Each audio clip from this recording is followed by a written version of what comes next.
Ben, what's up? Okay, let's go.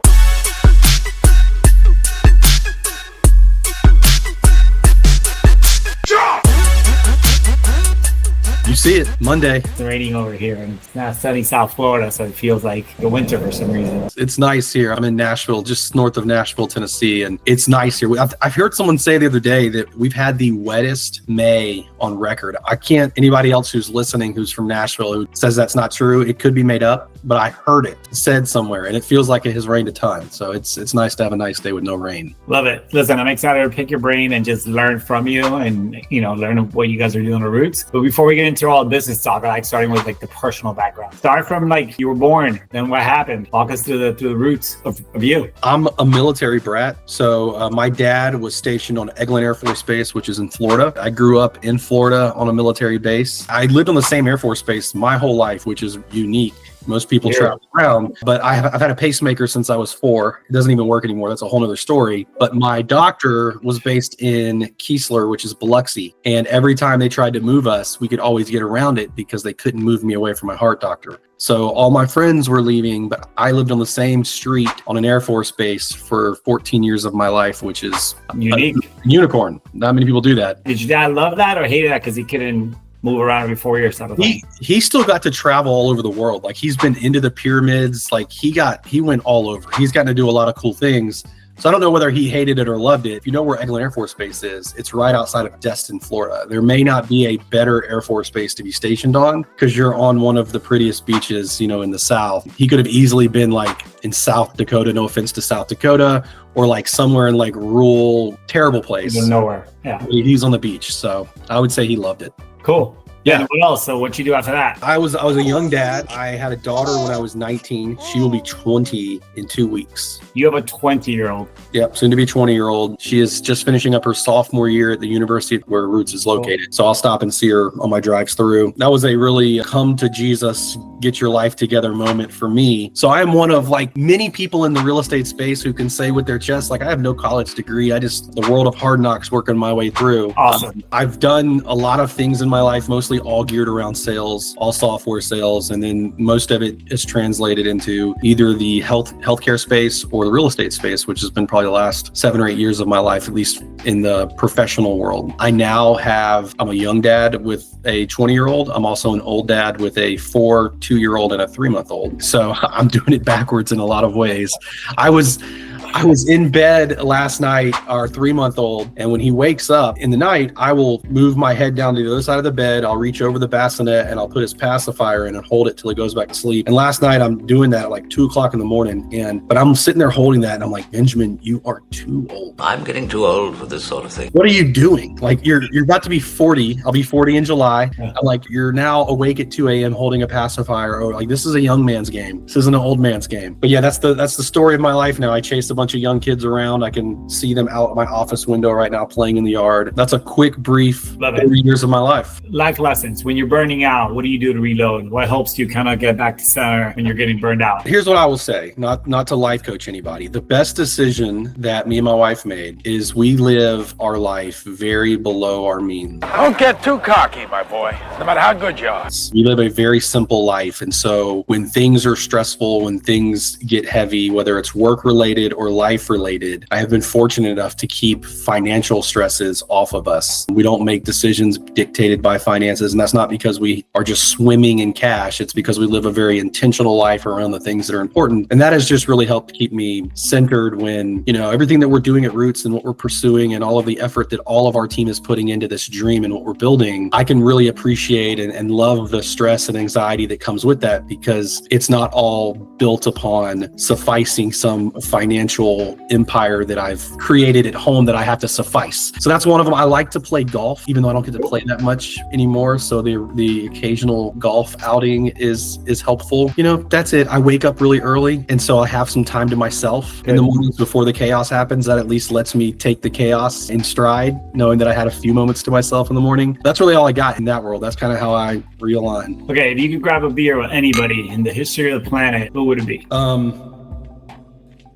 I've heard this question asked before. I've thought about it before at times. And so you always go towards like, is it going to be some like dynamic historical figure or something crazy? When I think about having a beer or a drink with someone, I would want that time to be as enjoyable and as fun as possible. If I wanted to put together a laugh, having a good time, hearing a bunch of interesting stories and information, the thing that came to my mind, controversial or not, I would love to sit and have a drink on a podcast with Rogan and Theo Vaughn, because Rogan has he's talked to thousands of interesting people across all different, so he can tell me all kinds of stories. Theo is a good buddy of his I find very funny, and sharing a drink with them in that environment to where I can get cool stories, have a laugh. It seems like two guys that would be fun. Like I thought about Tiger Woods. I'm a big golfer and I love Tiger. It just doesn't seem like it probably would be that fun. Too serious. Way too serious. It would be cool. Like it would be a cool story to tell, but I wouldn't enjoy it as much as just, shooting it with Rogan and Theo. Cool. Okay. Any bucket list items that are still left to do? Yeah, I think the bucket list thing's like an ever-changing thing. But one thing that I plan to check off in the next 2 or 3 years is with the group of guys that I play golf with, we take 1 or 2 big trips every year. I think on the docket in like 2028, maybe 27, if we can pull it off, is Scotland. Supposedly the birthplace of golf, but getting to play golf with my buddies out there and be on that grass would be something that I want to accomplish before I leave the earth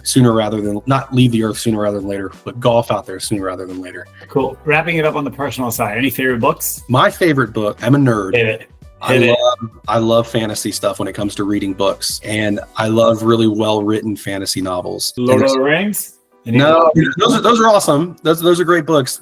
My favorite book to read, and I've read it multiple times, is called The Name of the Wind by Patrick Rothfuss, and it is beautifully written. Kind of transports me into just a different place when I've read it, and that's a really enjoyable one. I would be doing all of my fellow colleagues at Roots a disservice if I didn't mention our favorite book as a company. We read a book every quarter. Cool. It's the book that we've done twice together, which is Unreasonable Hospitality. Yeah, Danny Meyer. Yeah. Yep. It's a core principle of like the way that we like to operate. The way I view a lot of industry is the way that people make you feel is way more meaningful than the actual good or product that you consume. And he built it all around the premise of a restaurant. And I have found this so many times in the restaurant space where lots of places serve incredible food. The places you remember and you tell people about are because you felt and experienced something different than you expected to. Like it's the way that the waiter or the sommelier or the chef or whoever's involved in your experience made you feel. So that's our company's favorite book. It's a great book too. I wouldn't have listed it as my favorite because I'm a nerd, but need to mention it as people will be watching this, and I would highly recommend reading it. I enjoyed it too. It was a good one. Cool. Let's get into the business side of it. So how'd you end up from the SaaS sales to real estate world? What was that pivot? Yeah. So, I mean, I'm still with what we do at Roots and like what we're building, there's still so much tech that's involved in what we do. And there's still a huge, like the skill set that I brought into Roots is still heavily utilized. I have personal experiences in real estate, and I've done some investing and stuff like that tie into that world. But our chief product officer, his name's Sam Peskin. He's been a good buddy of mine for a long time. And early on in the Roots days, when there was a decision made that what we were building for ourselves, there was a place to build something that invited other operators to come and be a part of this. When they were looking for the guy to lead that, I had built a long-standing relationship with Sam, and I'm fortunate enough that Sam was like, we need to go and talk to this guy. He actually called me when I was in Nova Scotia on one of these boys' golf trips playing golf at Cabot, which is an incredible place. And so he was like, hey, I have these guys in Atlanta. We're doing something cool. Would you be interested in having the conversation? And I was like, if you think it's worth my time, Sam, I trust you. Let's do it. And I flew down to Atlanta. I met with Larry and Daniel. Daniel Dorfman is the founder of Roots. And I left there fully bought into like, hey, let's go do this and build this. And it's been an incredible ride. That's how I transitioned into Roots, which operates, it's the first fund that I've been a part of. I've been a part of, prop tech startups and building it from that side. But this is really unique in that I've been able to use a lot of my relationships to help influence our real estate business, but take a lot of like my technical sales skills and my ability to build pipeline and go to market and really help grow our brand on the outward facing software piece that we're taking to market. So from like the 100,000 foot view, what is Roots for someone who's never heard of it? Walk us through the business today, how you set up the fund, what you guys have acquired, just like a very broad strokes, higher level view, and then we can dive in. Yeah, we're 4.5 years old. We had two kind of pillars that we wanted to solve for when we started it. The first one was,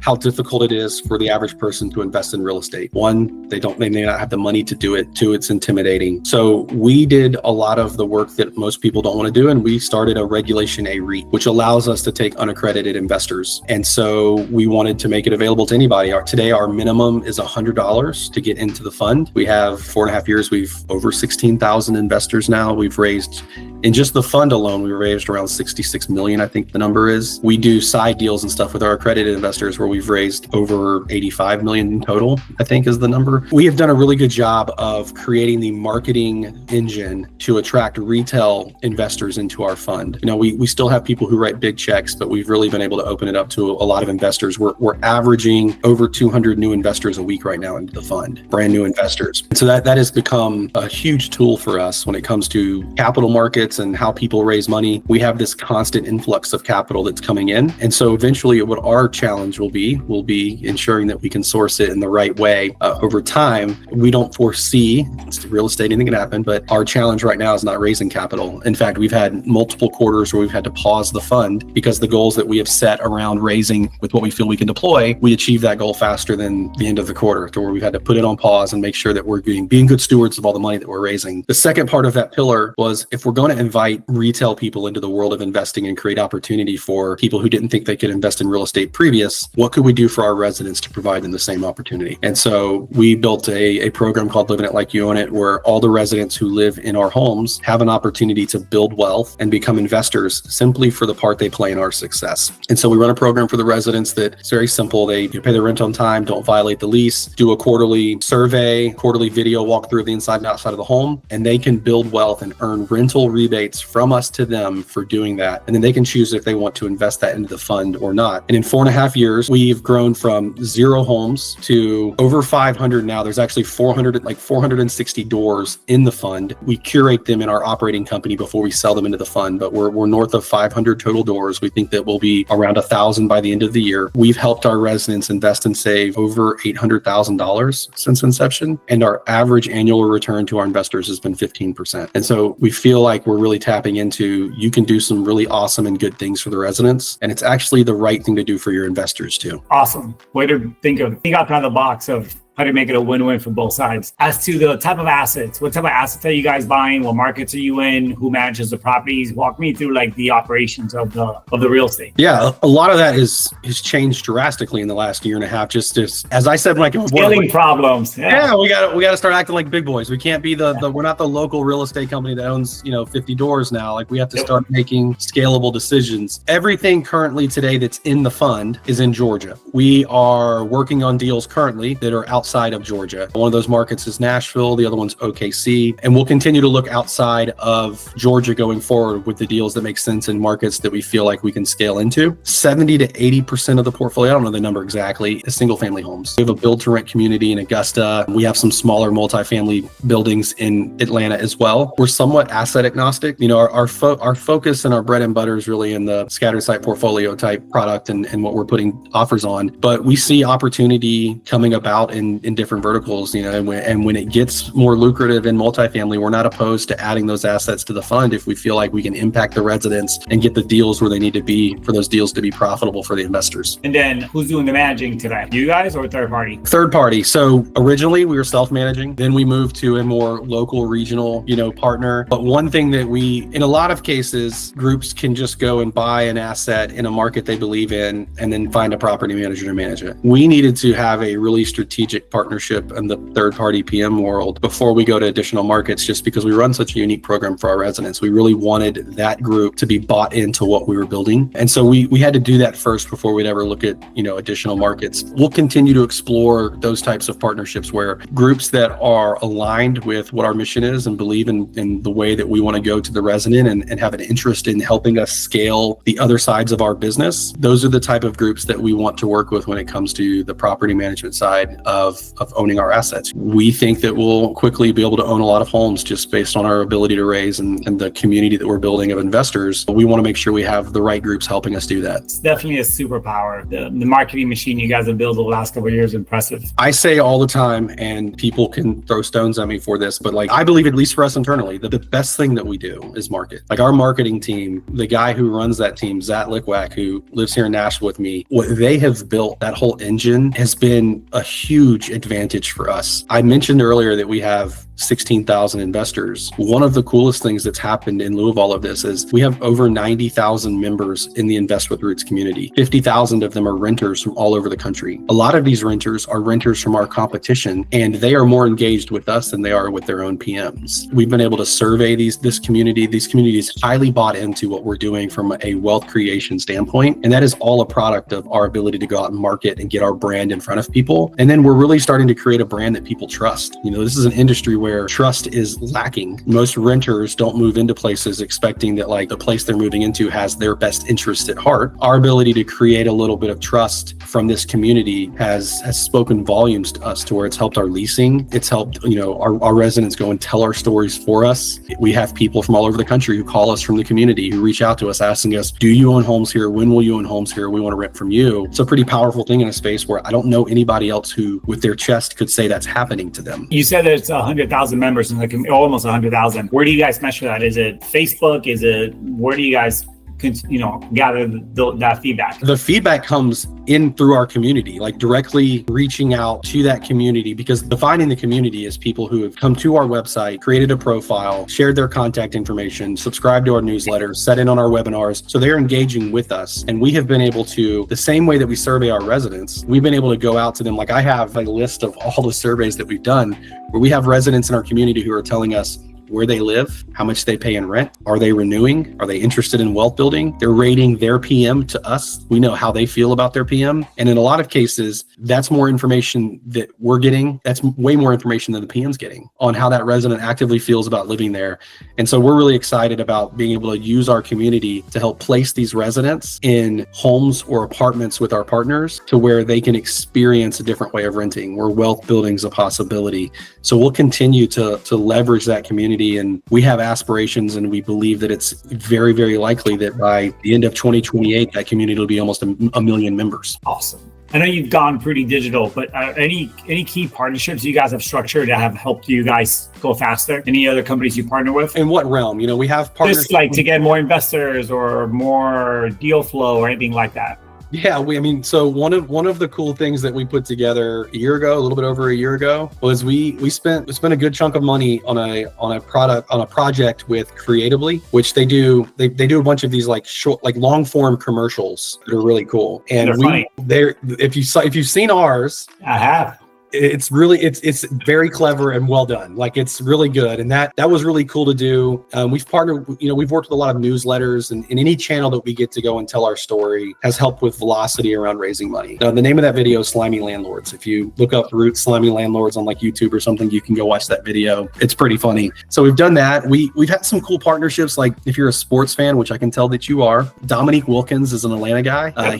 He's heavily involved in what we're doing. And he's been great with the charity side of our business and helping champion some of the things that we do for the community of Atlanta. So that's been really cool. And we have other opportunities coming down the line with athletes and things of that nature, because there's such a huge community impact aspect to what we do. And so these individuals who want to put their money somewhere where their money is working for them, but that also aligning with the uplift of community, especially since most of what we do is workforce housing, I think creates a lot of opportunity for us that not everybody gets exposed to. And we're not the only ones that have, there's lots of people who have impact funds and do really cool things, but it has been something that we've been able to leverage and do, especially around the Atlanta area. As a company, how do you guys make money? What are the revenue streams look like? There's how we make money today, and there's how we can make money long term. We make money traditionally as the operating company of the fund. We buy the assets in our operating company, we curate them, stabilize them, and then we sell them to the fund at a discount that protects the investors. So we make money the traditional way in, value add, uplift in the services that are provided on the operating side of that business. And then we are building a software platform that we're launching. I guess we're in June, right? We're launching this month, that will go to tens of thousands of doors. We'll launch it in 10,000 plus doors. It'll be more than that this month alone, but we'll be able to monetize that. And that's other operators who want to provide opportunities to their residents to build wealth and become investors while they live in those doors. So we're extremely excited about the long-term benefits of that. And then the other side of it is we have this growing community in the Invest with Roots community. And these are people who are engaged with us because of what we provide from a financial uplift standpoint. And so there'll be products and services that we can provide over time that fit within our mission of providing opportunity and impact in the financial space that we'll be able to make money off of and monetize as well. Everything that we do, we want to fall in line with, are we providing upward mobility and opportunity to renters? And if we can do that and make money, we'll entertain it. Well, I think we got to double click because I saw you light up when you said technology in this month. I guess you're running water through the pipes. You want to let us know what's coming down the pipeline, or at least a little sneak peek? Yeah. So the easiest way for me to describe what we're doing and how we want to help the space is, as it sits today,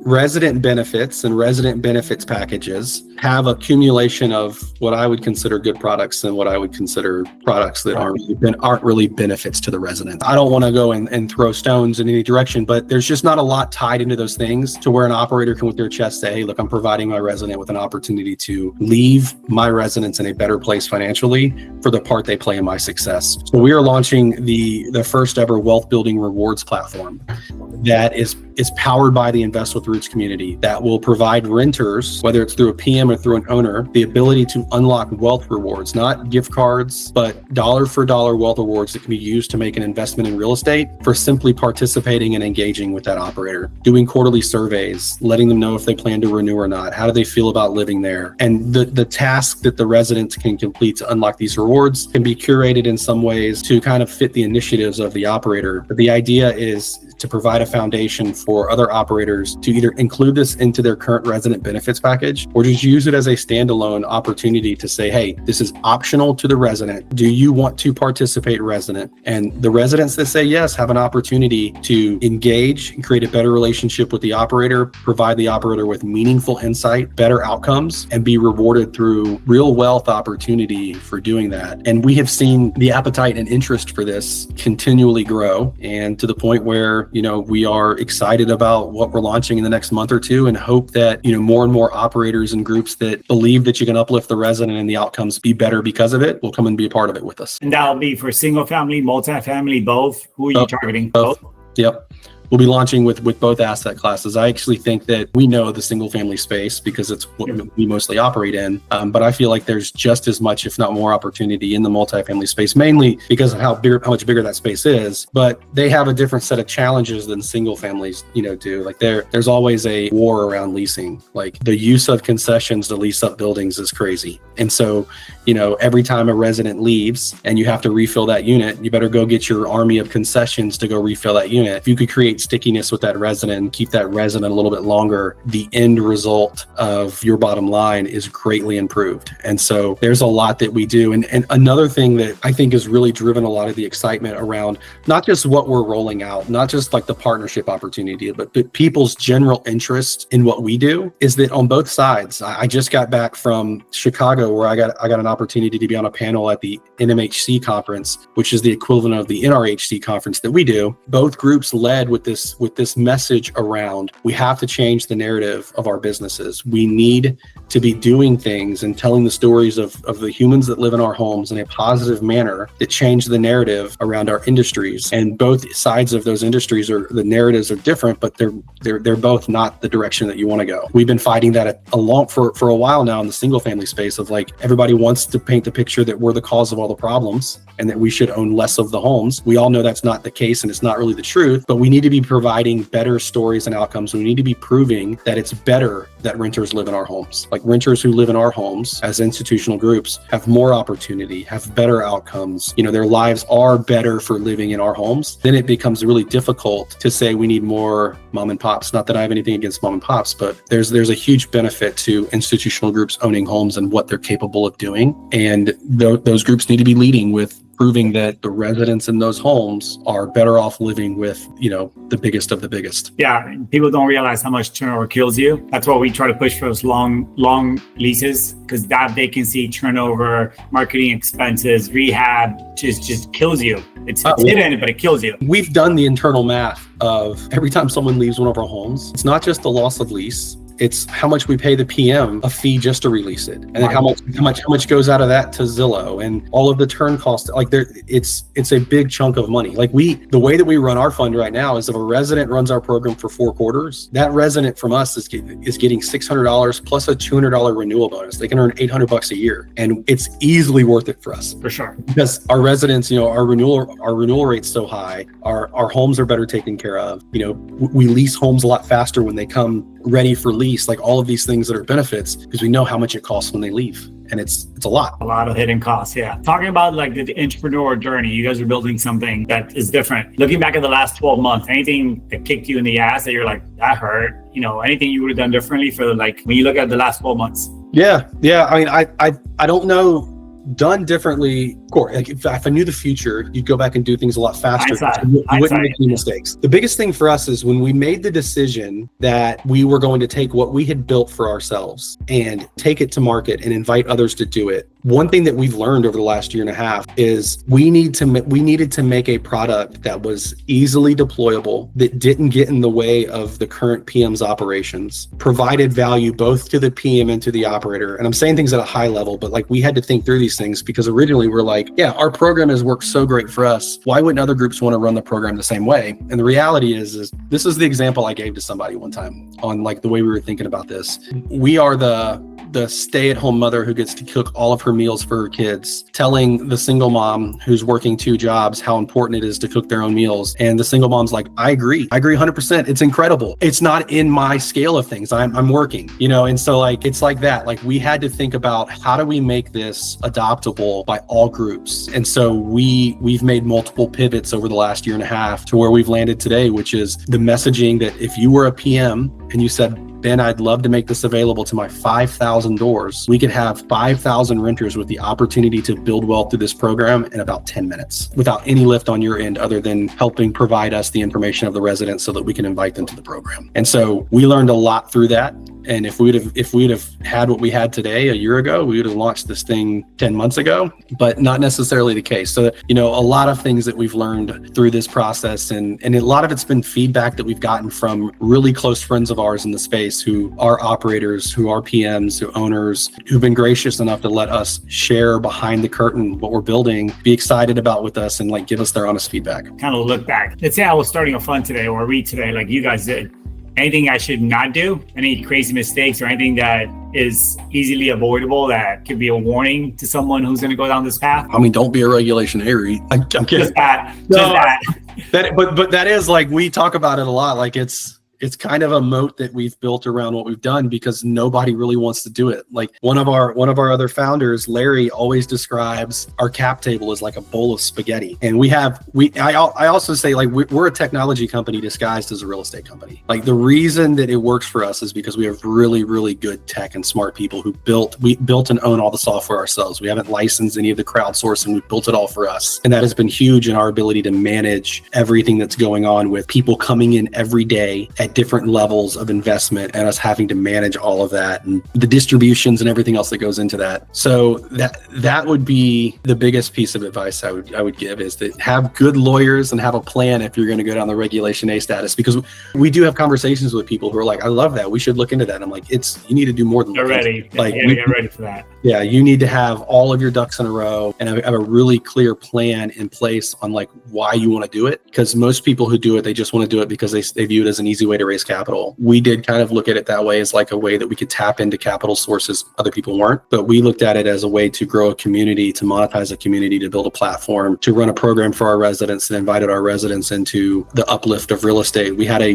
very defined plan on how this would impact all of our business, not just how we could easily raise money. And that was key to us validating all of the pain and heartbreak and head scratching that goes into running a Regulation A REIT. Let's add to that. So I like learning through war stories. By far my favorite section of this, and what I always lead with. Any fun war stories that we can learn with, operational craziness, acquisitions, blow ups, capital raising craziness? Just what can you don't have to name any names, just situations that we can learn from. You're smiling, so you're thinking of a couple. I'm just thinking of like a funny story that happened recently. So as a regulation, I'm not an expert on what all goes into the audits and everything behind the scenes when it comes to the regulation area. We have a whole team that does that, smarter people than me. But I spend a lot of time with Daniel Dorfman, who's our founder. And this past quarter, we had audits come up, and we had been, we get audited all the time. We had built kind of a playbook. We knew exactly what they were looking for. We knew how to present it. We knew how to write it up. We went through the audits like that. Like we just had it down. Like it was a skill set.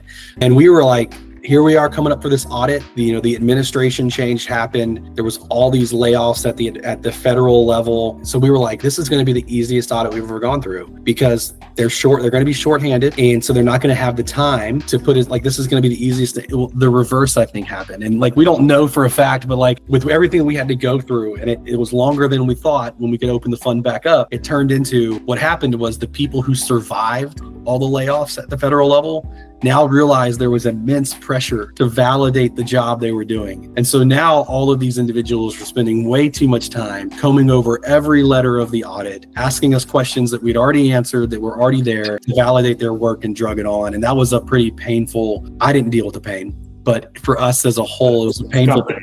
The fund was paused a lot longer than we wanted it to. And all of them were. Like if you went and looked at all of the other REITs that offer a Reg A offering, everybody was under the same level of scrutiny. But, when you're messaging to the retail world, hey, can't take investment for, a little bit longer, it's still on hold. Those aren't always fun conversations. But, we got through it, went through fine, and back up and running, raising a bunch of money. So that was a fun experience. Looking at the market overall, kind of talking about the economy over the last couple of years, and there seems to be blood on the streets. What scares you and what excites you? Anything that stands out? What scares me is a couple of things. Like there's obviously uncertainty right now around a lot of things. We had a call with David Howard at the NRHC not earlier this week, it's Monday. Tells you how my brain's working. Last week. And, he brought up a lot of the things that they were able to push back, and bills that were in place that didn't get pushed through, and some of them having gotten farther than they expected and required a veto at the state level. So I think there's always concerns around some of that stuff. There's, we do some voucher program stuff, and there's Section 8, something like that? Yep. And so there's a lot of talk right now around that whole program and like setting term limits of those vouchers. And so when you go into deals like that and you're underwriting them to what today's the voucher is. Yeah. And if that were to shift, down the road, we're not like heavily exposed there or anything like that, but it's things like that. So there's uncertainty that I'm worried about. The optimism is that we have been able to acquire well with the way that we raise money and our ability to do a lot of it without debt. We have debt on the fund, but it's not highly levered at all. There's a lot of opportunity for us down the road to pick and choose when we put leverage on the fund to create, cash flow and velocity for the investors, and just our ability to continue to buy in times where people aren't buying because they don't have access to the capital. Like when we have access to the capital, and especially as that vehicle continues to grow, we will have opportunities to be aggressive on deals that make sense where others can't because of the uncertainty of the capital markets. That's exciting. Outside of that, I don't know of anything that like stands out to me. If you asked our president of real estate, he probably has a much more detailed answer on, that piece of it. But yeah, that's about it for me. Final question. Get ready for this one. So I always like to end with this. So imagine you were brand new into real estate from your angle, which is lots of tech, some in the fund, some in the real estate. You work your ass off, you put together $50K. And now you want to get into real estate because you want to diversify, and you're your first time real estate investor. How would you invest it? What asset class, into how many investments? It's only $50K, but how would you do it? I mean, I put it in our fund. There we go. Good sales guy. It's an easy plug to say put it in our fund. I think as a first-time investor, if you've saved up $50,000 and you're ready to make your first investment, we encourage and we think that real estate investing is a long-term mindset. It's what we teach our residents. It's what we teach our community. Like, you're not putting something into an investment for 9 months. Like, this is a real estate investment. So the way our fund is structured is that when you put your money in, you have liquidity day one. Now, if you take your money out in the first year, there's a 6% fee. We pay quarterly dividends, but after that first year, you can pull all of your money out without any fees. Let's just not even don't even go as high as the $50,000. The ability for someone to say, I really want to put this money to work. I don't want to tie this money up for 5 years because what if a life event happens to me and I need access to it? That's a huge benefit in what we provide, is that if that person puts 50 grand in, we would love the story of where their money's with us for 5 years and they've made 12 to 15% of that money for 5 years and love it. But there's a possibility that a life event shows up and they need access to a piece of it. They have access. Like, that money is not strapped away, tied away where they can't get access to it. I've made money LPing into deals of friends who've done multifamily deals. That money's tied up. I don't get to go to them and say, hey, can I have my, that's not the way it works. So there's other lucrative ways you can invest it. But if you wanted to have a sense of security in what you're putting your money behind that has a track record and you can have access to that money if you absolutely needed it, I would say put that money with us. Not a bad sales pitch. And you know that your money is going to provide assets to people whose lives can be greatly impacted by what they do. If I can just share one positive root story. Last summer, we had one of our residents who'd been with us almost from day one. She was one of our first residents. And so she had been running the program, the perfect, like the kind of resident everybody wants. Like, she's running our program. She's earning the rental rebates.